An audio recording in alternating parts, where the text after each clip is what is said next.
অনেকটা বাদর হাতে খুন্তা দিলে যেমনটা হয়, ওই সেনাপতির মাথায় দুটি সিংহ গজিয়ে দেন। পোপের কানের নিচে এই অদৃশ্য অবস্থায় একটা বক্সিং দেন। ফাস্টাস একজন ঘোড়া ক্রেতার সাথেও মজা নেন। হ্যালো ইউনিভার্সিটি শিক্ষার্থী বন্ধুরা, শামীম সিজ ইংলিশে তোমাদের জানাচ্ছি স্বাগতম। শামীম সিজ ইংলিশে আজকে লেকচারে থাকছে ক্রিস্টোফার মার্লোয়ের একটি ট্র্যাজেডি প্লে ডক্টর ফাস্টাস, যার full title the tragical history of Doctor Faustus.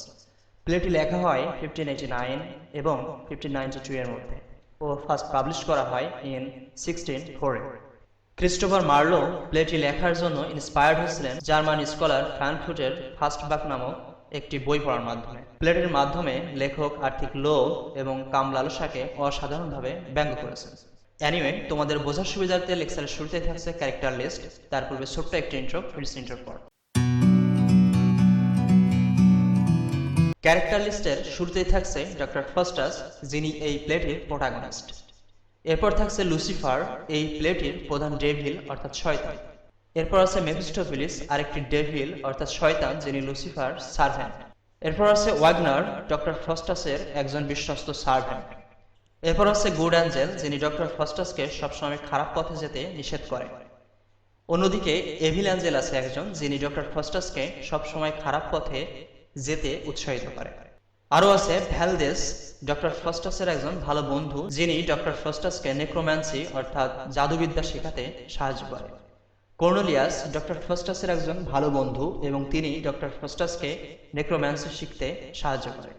এরপর আছে অ্যান ওল্ড ম্যান, যিনি বারবার ডক্টর ফাস্টাসকে তার ব্যাড অ্যাক্টিভিটিসের জন্য রিপেন্ট অর্থাৎ অনুশোচনা করতে বলে, স্রষ্টার কাছে ক্ষমা চাইতে বলে। সর্বশেষ ক্যারেক্টার দ্য পোপ, যিনি রোমান ক্যাথলিক চার্চের প্রধান।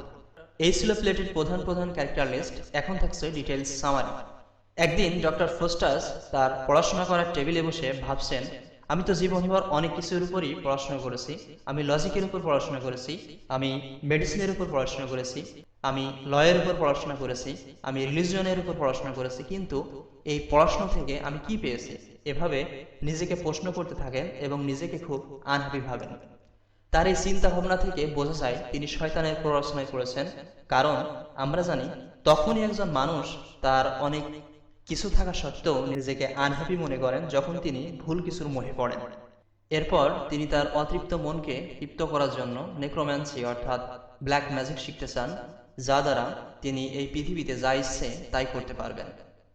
আর এ বিষয়ে যখন তিনি তার বন্ধু ভ্যালদেস এবং কর্নেলিয়াসকে জানান, তখন তার বন্ধু ভ্যালদেস এবং কর্নেলিয়াস তাকে একটি বই পড়তে দেন, যেটা পড়লে ডক্টর ফাস্টাস জানতে পারবেন কিভাবে শয়তান মেফিস্টোফেলিসকে হাজির করতে হয়।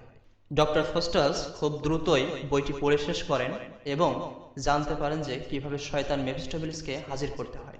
একদিন ডক্টর ফাস্টাস ঠিকই শয়তান মেফিস্টোফেলিসকে হাজির করেন এবং মেফিস্টোফেলিসকে বলেন, তুমি আমার সেবক হয়ে যাও এবং আমার অতৃপ্ত মনকে তৃপ্ত করো। আজ থেকে আমার মন যখন যা চাইবে তুমি তখন তাই করে দিবে। উত্তরে মেফিস্টোফেলিস ডক্টর ফাস্টাসকে বলেন, আমার মনিব আছে যার নাম লুসিফার, আমি শুধুমাত্র তারই গোলামি করি, তারই অনুমতি ছাড়া আমি আপনার সেবক হতে পারি না। তখন ডক্টর ফাস্টাস মেফিস্টোফেলিসকে তার মনিবের অনুমতি আনতে বলেন। মেফিস্টোফেলিস অনুমতির জন্য লুসিফারের নিকট যান। এরপর ডক্টর ফাস্টাসের নিকট একজন গুড অ্যাঞ্জেল আসেন এবং তাকে বলেন, তুমি তো এটা একটা মহা পাপের কাজ করতে যাচ্ছ। তুমি নিজের অতৃপ্ত আত্মাকে তৃপ্ত করার জন্য স্রষ্টাকে ভুলে শয়তানের কাছে হাত পাচ্ছ। এমন চিন্তা ভাবনা থেকে তুমি সরে আসো। তখনই একজন ডেভিল অ্যাঞ্জেল ডক্টর ফাস্টাসকে বোঝাতে থাকেন ঠিক গুড অ্যাঞ্জেলের উল্টোটা। এভাবে ডেভিল অ্যাঞ্জেল ডক্টর ফাস্টাসকে বোঝাতে সক্ষম হয় এবং ডক্টর ফাস্টাস এই ভুল পথেই হাঁটতে থাকে। এরপর মেফিস্টোফেলিস লুসিফারের নিকট থেকে অনুমতি নিয়ে আসে এবং ডক্টর ফাস্টাসকে বলেন, লুসিফার আমাকে অনুমতি দিয়েছেন আপনার সেবক হওয়ার জন্য, কিন্তু সাথে একটা শর্ত দিয়েছে। আর শর্তটা হচ্ছে, আমি আজ থেকে 24 ইয়ার্স পর্যন্ত আপনার সমস্ত আকাঙ্ক্ষা পূরণ করতে পারবো, বাট এই 24 ইয়ার্স শেষ হয়ে গেলে আপনাকে মৃত্যুবরণ করতে হবে এবং আপনাকে আমার মনিব লুসিফারের নিকট চলে যেতে হবে। আর এটা শুধু মুখিকার করলেই হবে না, এর জন্য আপনার রক্ত দিয়ে একটা চুক্তিনামায় স্বাক্ষর করতে হবে। তখন ডক্টর ফাস্টাস নিজের রক্ত দিয়ে চুক্তিনামায় স্বাক্ষর করতে যান। তখনই একটা অলৌকিক ঘটনা ঘটে। তার রক্ত জমে যায় আর এই জমা রক্ত মেল অর্থাৎ গলানোর জন্য বা তরল করার জন্য মেফিস্টোফেলিস ডক্টর ফাস্টাসকে এক টুকরা কোয়াল অর্থাৎ আগুনের কয়লা এনে দেন, যেটা দিয়ে রক্ত তরল করে ডক্টর ফাস্টাস চুক্তিনামায় স্বাক্ষর করে। চুক্তিনামায় স্বাক্ষর করার পর ডক্টর ফাস্টাসকে আবারও গুড অ্যাঞ্জেল এবং ডেভিল অ্যাঞ্জেল তাদের নিজ নিজ পথে নিয়ে যাওয়ার চেষ্টা করে, বাট আবারও ডক্টর ফাস্টাসকে ডেভিল অ্যাঞ্জেলই বোঝাতে সক্ষম হয় এবং ডক্টর ফাস্টাসকে খারাপ পথেই ধাবিত করতে থাকে। এবার সময় এলো মেফিস্টোফেলিসের মাধ্যমে ডক্টর ফাস্টাসের আশা পূরণ করার। ডক্টর ফাস্টাস মেফিস্টোফেলিসের নিকট একটা সুন্দরী মহিলা চান, যাকে তিনি বিয়ে করবেন, কিন্তু যেহেতু শয়তানের আইনে বিবাহ করার নিয়ম থাকে না, তাই মেফিস্টোফেলিস বললেন ডক্টর ফাস্টাসকে, তুমি বিয়ে করতে পারবে না, তবে এমনি এমনি ভোগ করার জন্য নিজের কাছে মিস্ট্রেস অর্থাৎ মহিলা রাখতে পারবে। ডক্টর ফাস্টাস রাজি হয়ে যায়। তখনই শয়তানের দলের একটা মহিলাকে এনে দেওয়া হয়, বাট সেটা ডক্টর ফাস্টাসের পছন্দ হয় না। এরপর ডক্টর ফাস্টাস মেফিস্টোফেলিসের সাথে জাগতিক বিভিন্ন বিষয়ে আলোচনা করে, প্রশ্ন করতে থাকেন। এক পর্যায়ে ডক্টর ফাস্টাস মেফিস্টোফেলিসকে প্রশ্ন করেন, এই পৃথিবী কে সৃষ্টি করেছেন, অর্থাৎ স্রষ্টার সম্পর্কে জানতে চান। বাট মেফিস্টোফেলিস কোনো উত্তর দেয় না, কারণ স্রষ্টাকে স্বীকার করলে মেফিস্টোফেলিস, লুসিফার এরা তো আর শয়তান থাকবে না, তারা তখন স্রষ্টার পূজারী হয়ে যাবে। এরপর ডক্টর ফাস্টাস মেফিস্টোফেলিসের নিকট স্বর্গ এবং নরক সম্পর্কে জানতে চায়। তখন এই চলমান প্রশ্ন করা দেখে মেফিস্টোফেলিস অতিষ্ঠ হয়ে যায়। লুসিফারের কাছে যে বলেন, অর্থাৎ তার যে মালিক তার কাছে যে বলেন, তার যে বড় শয়তান তার কাছে যে বলেন, ডক্টর ফাস্টাসের নিকট থেকে আমাকে মুক্তি দিন, তার একটার পর একটা প্রশ্ন আমাকে বিরক্ত করে দিচ্ছে। তখনই লুসিফার ডক্টর ফাস্টাসের এই অতৃপ্ত মনকে তৃপ্ত করার জন্য 7টা পাপ কর্মের কথা বলেন, যেগুলি পরকালের জন্য অকল্যাণকর হলেও দুনিয়াতে ডক্টর ফাস্টাসকে সুখী রাখবে। তোমরা মনে রাখবে এই 7টা পাপ কর্মকে 7 ডেডলি সিন বলা হয়।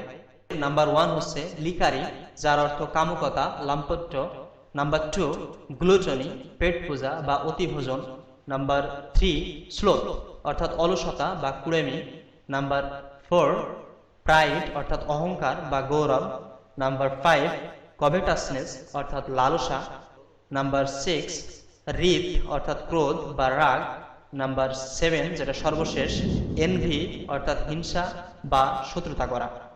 এগুলির কথা শুনে ডক্টর ফাস্টাসের মন খুশি হয়ে যায়। এরপর এই 7টি পাপকর্ম বিভিন্ন মানুষের উপর প্রয়োগ করার জন্য ডক্টর ফাস্টাসের মনের ভিতর ছটফটানি শুরু হয়ে যায়, অনেকটা বাদর হাতে খুন্তা দিলে যেমনটা হয়। আর তাই ডক্টর ফাস্টাস মেফিস্টোফেলিসকে বলেন, আমি বিভিন্ন জায়গায় ঘুরে বেড়াতে চাই।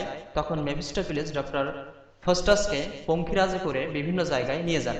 ডক্টর ফাস্টাস যখন রোমের দিকে যায়, তখন তিনি দেখতে পান যে রোমের গির্জায় যে পোপ, তিনি একটা ভোজনের আয়োজন করেছেন। তখন তিনি গির্জাতে যান এবং গির্জার পোপের সঙ্গে বিভিন্ন ফাজলামি কাজকর্ম করেন। যেমন ডক্টর ফাস্টাস ভোজনে খেতে বসে হঠাৎ অদৃশ্য হয়ে যান এবং পোপের কানের নিচে এই অদৃশ্য অবস্থায় একটা বক্সিং দেন। এছাড়াও ভোজন থেকে খাদ্য সরিয়ে ফেলে একটা অসহ্য অবস্থা সৃষ্টি করেন। এরপর ডক্টর ফাস্টাস রোম থেকে জার্মানিতে ফেরত যান।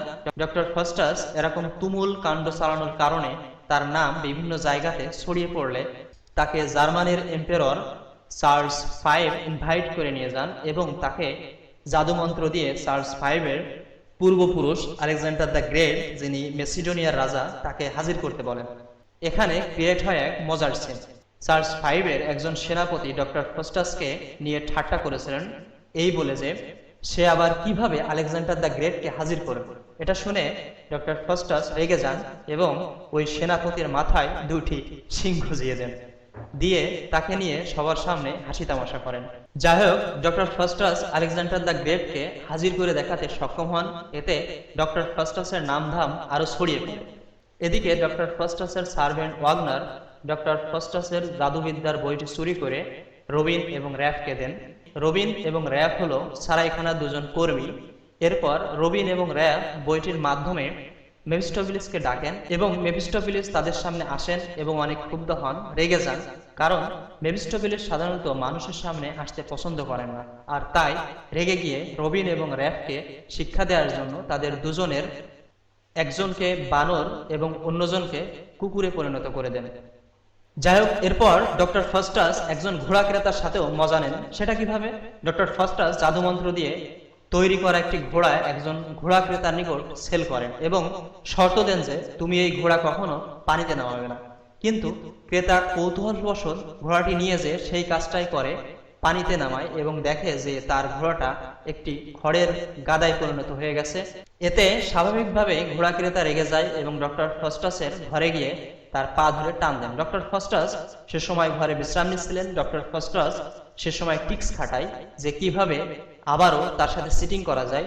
সে তার টিক্স খাটিয়ে পা ছিঁড়ে গেছে অভিনয় করেন এবং টিক্সের মাধ্যমে দেখান যে এই দেখো আমার পা তুমি ছিঁড়ে ফেলেছো, এবং তাকে বলেন তুমি যেই টাকা দিয়ে আমার কাছ থেকে ঘোড়া কিনেছো ঠিক ওই পরিমাণ টাকাই তুমি যদি আমাকে আবার না দাও, আমি তোমাকে ক্ষমা করব না, বরং আমি তোমার বিরুদ্ধে আইনত ব্যবস্থা নেব।